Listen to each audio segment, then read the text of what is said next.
జరిగింది. Thank you. ఇక్కడ మెయిన్గా మీరు నోట్ చేసుకోవాల్సింది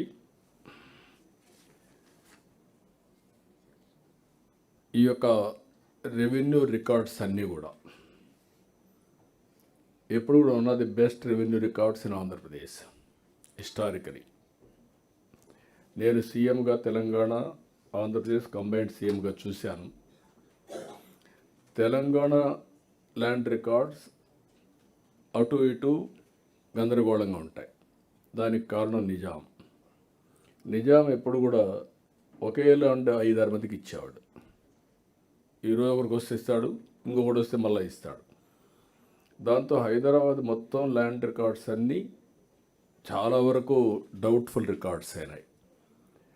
రెండోది దేశం విడిపోయినప్పుడు చాలామంది పాకిస్తాన్కు పోయి ఇక్కడి నుంచి ఆ రికార్డ్స్ అన్నీ ఎవాక్యూ ప్రాపర్టీస్ కింద వచ్చాయి. దానికి కూడా వీళ్ళు బోగస్ తయారు చేసుకొని గందరగోళం చేసేవాళ్ళు. నాకు ఇప్పుడు కూడా జ్ఞాపకం ఉంది.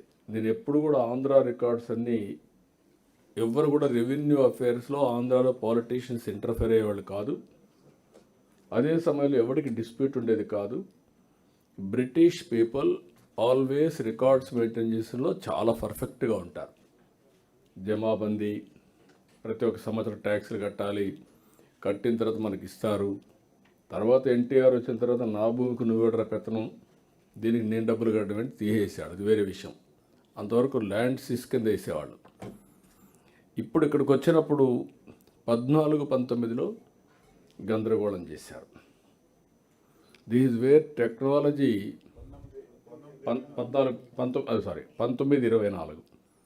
1924లో ఏదైతే వచ్చిందో వస్తానే వీళ్ళు ఏం చేశారంటే ల్యాండ్ మీద వీళ్ళకి గ్రీడీనెస్ పెరిగింది. డాక్యుమెంట్స్ అన్నీ కూడా ఇక్కడ మీరు కొంతమంది ఆఫీసర్స్ ఆ రోజు జరిగిందంతా కూడా ఏంటంటే ల్యాండ్ కావాలని అడగడం, అడ్డం పడితే 22A కింద పెట్టేయడం. వాళ్ళు ఎన్క్రోచ్ చేసినట్టు చాలా ల్యాండ్స్ మరి గందరగోళం అయిపోయినాయి. మేము ఎక్కడికి పోయినా 22A చూపించి కొంతమంది వాళ్ళకి తెలియదు, అమ్మాలని పోయినప్పుడు నీది 22A కింద ఉందనే కొందికి వాళ్ళు ఇంకా అందరి దగ్గరికి పరిస్థితికి వచ్చారు. నేను అదే చూస్తున్నా. నేను 4వసారి ముఖ్యమంత్రి అయిన తర్వాత ఆంధ్రప్రదేశ్ రికార్డ్స్ అన్నీ కూడా చాలా, ఈరోజు మీరు ఒక విషయం గుర్తుపెట్టుకోవాల్సింది, maximum disputes, public grievances land నుంచే వస్తున్నాయి. ఇక్కడ నేను కానీ డిప్యూటీ సీఎం పవన్ కళ్యాణ్ గారు కానీ బీజేపీ కానీ మేము క్లియర్ చెప్తున్నా, ఎన్డీఏ ఎవ్వరు ఇంటర్ఫేర్ కాం.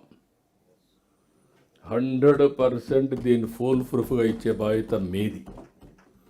వేరే పొలిటికల్ పార్టీస్ ఇంటర్ఫేర్ అయినా, లేకపోతే కొంతమంది ప్రొఫెషనల్ లిటిగెంట్స్ ఇంటర్ఫేర్ అయినా చాలా ఫర్మ్గా డీల్ చేస్తాం. అవసరమైతే పీడీ యాక్ట్ పెట్టి లోపలేస్తాం తప్ప ఎవరిని ఇంటర్ఫేర్ కానీయం. That is very clear. దానికి మీరందరూ కూడా ఒక పద్ధతి ప్రకారం చేయాల్సిన అవసరం ఉంది. ఇంకొక పక్కన అప్లికేషన్స్ సాయిప్రసాద్ గారు చెప్పారు, ఆన్లైన్ ఫైలింగ్ ఇస్తున్నాం. ఎవడైనా సరే పిటిషన్ పెట్టుకోవచ్చు. విఆర్ఓ ద్వారా రాలేదు, లేకుంటే సచివాలయం నుంచి రాలేదు, ప్రాపర్ ఛానల్ లేదు, మేము ఎంకరేజ్ చేయమనేది కాకుండా వాస్తవం ఉండేటన్ని మీరు ఎంకరేజ్ చేస్తున్నారు. అది కూడా తీసుకొస్తాం. 22A సర్వే చేసి సెటిల్ చేయడం, జాయింట్ ఎల్పిఎం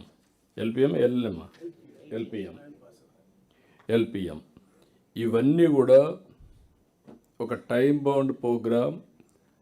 మ్యాక్సిమం 1 year ఇచ్చాం రెవెన్యూ మినిస్టర్ గారికి, సెక్రటరీ గారికి. మీ దగ్గర అవసరమైతే ఒక జాయింట్ కలెక్టర్ని పెట్టి, జాయింట్ కలెక్టర్కి ఇదే బాధ్యత ఇస్తాం.